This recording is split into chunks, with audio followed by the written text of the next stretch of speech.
নমস্কাৰ এই মুহূৰ্তত জনাইছো অসমৰ প্ৰত্যেকগৰাকী জনসাধাৰণৰ বাবে কেইবাটা গুৰুত্বপূৰ্ণ খবৰ। আজি হৈছে 23 মাৰ্চ। আজিৰ দিনটোতে অসমৰ লগতে ভাৰতবৰ্ষৰ বিভিন্ন প্ৰান্তৰ পৰা কেইবাটা গুৰুত্বপূৰ্ণ খবৰ যুগুত কৰা হৈছে। এই মুহূৰ্তত জনাইছো আজিৰ প্ৰথমটো খবৰ। আজিৰ প্ৰথমটো খবৰেই ৰাজ্যবাসীৰ বাবে এটা ডাঙৰ খবৰ।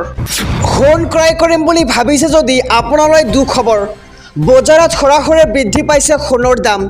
বিয়াৰ বতৰত সোণৰ গহনা বনাবলৈ আহি হতাশ বহু গ্ৰাহক।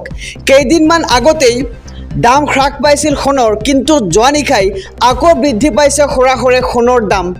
বিগত 5 মাহত প্ৰতি 10 গ্ৰাম সোণত বৃদ্ধি প্ৰায় 7,000 টকা। শুক্ৰবাৰে প্ৰতি 10 গ্ৰাম 20 কেৰেট সোণৰ মূল্য 64,000 টকা আৰু 18 কেৰেট সোণৰ মূল্য প্ৰায় 53,000 টকা হৈছেগৈ। আৰু বজাৰত সোণৰ দাম বৃদ্ধিত প্ৰভাৱ পৰিছে ব্যৱসায়ী গ্ৰাহকৰ মাজত আৰু আগন্তুক সময়ত অধিক হাৰত বৃদ্ধি পোৱাৰ সম্ভাৱনা সোণৰ মূল্য। গ্ৰাহকৰ বাজেটৰ সুবিধাৰ বাবে ব্যৱসায়ীসকলে লৈছে বিশেষ ব্যৱস্থা। ব্যৱসায়ীসকলে লৈছে লাইট ৱেইটত হেভি লুকৰ গহনা বনোৱাৰ পদ্ধতি আৰু বৃহৎ ৰুমৰ লগতে থলুৱা স্বৰ্ণশিল্পীসকলেও লৈছে এই পদ্ধতি। সোণ ক্ৰয় কৰিম বুলি ভাবিছে যদি আপোনালৈ দুখবৰ, কিয়নো এবাৰ বজাৰত সৰাসৰি বৃদ্ধি পাইছে সোণৰ দাম। এই মুহূৰ্তত জনাইছোঁ আজিৰ দ্বিতীয় নম্বৰ খবৰটো। UCC কি? UCC আহিলে কি হ'ব অসমত? বিধানসভাত ঘোষণা কৰিলে মুখ্যমন্ত্ৰী ডক্টৰ হিমন্ত বিশ্ব শৰ্মাই। 4টা গুৰুত্বপূৰ্ণ বিষয় থাকিব UCCত। বিবাহ, বহু বিবাহৰ বাবে নিয়ম থাকিব UCCত আৰু নিৰ্ধাৰিত বয়সৰ পূৰ্বে বহিব নোৱাৰিব বিয়াত। আমি সবিশেষ জনাইছোঁ যে UCC কি আৰু UCC অসমত আহিলে কি হ'ব। UCCয়ে বহু বিবাহত আনিব বিশেষ নিষেধাজ্ঞা। পৈতৃক সম্পত্তিৰ ওপৰত সন্তানৰ সম অধিকাৰত গুৰুত্ব দিয়া হ'ব আৰু পুত্ৰৰ সমানে কন্যা পাব পৈতৃক সম্পত্তিৰ সম অধিকাৰ আৰু লিভ ইন ৰিলেশ্যনত থাকিলে পঞ্জীয়নৰ ওপৰত দিয়া হ'ব বিশেষ গুৰুত্ব। ধৰ্মীয় ৰীতি নীতি পৰম্পৰাৰ বিষয় নাথাকে UCCত আৰু পিছ দুৱাৰেদি নহয়।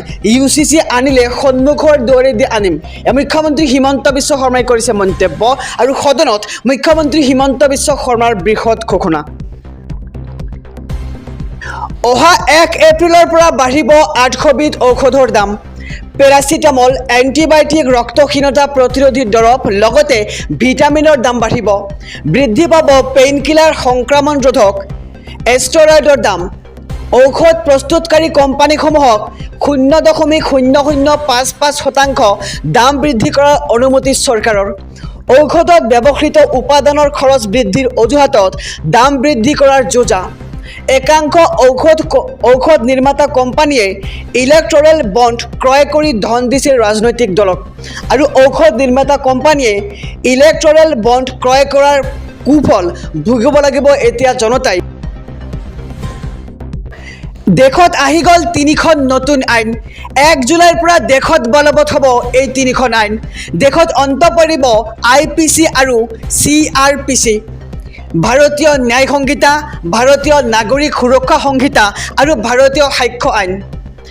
নতুন আইন অনুসৰি গণহত্যাত জড়িতসকলক দিয়া হ'ব ফাঁচী আৰু ৰাজদ্ৰোহৰ ধাৰা 124A ৰূপে সমাপ্ত হ'ব আৰু ৰাজদ্ৰোহৰ পৰিৱৰ্তে এতিয়া দেশত থাকিব দেশদ্ৰোহ আইন আৰু নতুন আইন অনুসৰি আৰক্ষীয়ে দিব লাগিব গ্ৰেপ্তাৰৰ তথ্য। আমি সবিশেষ জনাইছোঁ যে এই নতুন আইন 3খনত কি কি থাকিব। কোনো ব্যক্তিক গ্ৰেপ্তাৰ কৰিলে পৰিয়ালক তথ্য দিব লাগিব আৰক্ষীয়ে আৰু কোনো এটা গোচৰত 90 দিনৰ ভিতৰত কি হ'ল তাৰ তথ্য গ্ৰেপ্তাৰ কৰা ব্যক্তিজনক দিব লাগিব আৰক্ষীয়ে আৰু কিশোৰীৰ সৈতে ধৰ্ষণত জড়িত হ'লে যাৱজ্জীৱন কাৰাদণ্ড দিয়া হ'ব আৰু সন্ত্ৰাসবাদক লৈ দেশত আহি গ'ল কঠোৰ আইন। মানৱ অধিকাৰৰ নামত সন্ত্ৰাসবাদক এতিয়াৰে পৰা দিব নোৱাৰিব নিৰাপত্তা আৰু ইয়াৰ উপৰিও আছে কেইবাটাও নতুন নিয়ম এই আইনখনত আৰু গণধৰ্ষণৰ ঘটনাত থাকিব মৃত্যুদণ্ডৰ শাস্তি আৰু যৌন নিৰ্যাতনৰ বলি হোৱা ভুক্তভোগীৰ ভাষ্য ভিডিঅ' ৰেকৰ্ড কৰাটো বাধ্যতামূলক আৰু সকলো ধৰণৰ ডিজিটেল তথ্য আদালতত গ্ৰহণযোগ্য হ'ব। আৰু দেশত আহি গ'ল এই 3খন নতুন আইন আৰু আগন্তুক 1 জুলাইৰ পৰা দেশত বলবৎ হ'ব এই আইন 3খন। বহাগ বিহুৰ পূৰ্বে ৰাজ্যৰ লাখ লাখ চৰকাৰী কৰ্মচাৰীলৈ ডাঙৰ খবৰ। পেঞ্চনাৰসকলৰ বাবেও ভাল খবৰ দিলে এইবাৰ চৰকাৰে। চৰকাৰী কৰ্মচাৰীৰ মৰগীয়া ভাত্তা বৃদ্ধি কৰিলে 4%। এই ভাত্তা বৃদ্ধিৰ লগে লগে উপকৃত হ'ব পেঞ্চনাৰসকল আৰু 4 লাখ ৰাজ্যিক কৰ্মচাৰী আৰু 3.5 লাখ পেঞ্চনৰ উপকৃত হ'ব আৰু এই বৃদ্ধিৰ সৈতে কৰ্মচাৰীসকলৰ মৰগীয়া ভাত্তা বৃদ্ধি হ'ল 50% আৰু বহাগ বিহুৰ পূৰ্বে ৰাজ্যৰ লাখ লাখ কৰ্মচাৰীলৈ ডাঙৰ খবৰ আমি খবৰটো জনাইছোঁ যে পেঞ্চনাৰসকলৰ বাবেও ভাল খবৰ দিলে এইবাৰ কেন্দ্ৰীয় চৰকাৰে চৰকাৰী কৰ্মচাৰীৰ মৰগীয়া ভাত্তা বৃদ্ধি কৰিলে 4% আৰু এই ভাত্তা বৃদ্ধিৰ লগে লগে উপকৃত হ'ব ৰাজ্যৰ লাখ লাখ পেঞ্চনাৰসকল আৰু 4 লাখ ৰাজ্যিক কৰ্মচাৰী আৰু 3.5 লাখ পেঞ্চনাৰ উপকৃত হ'ব।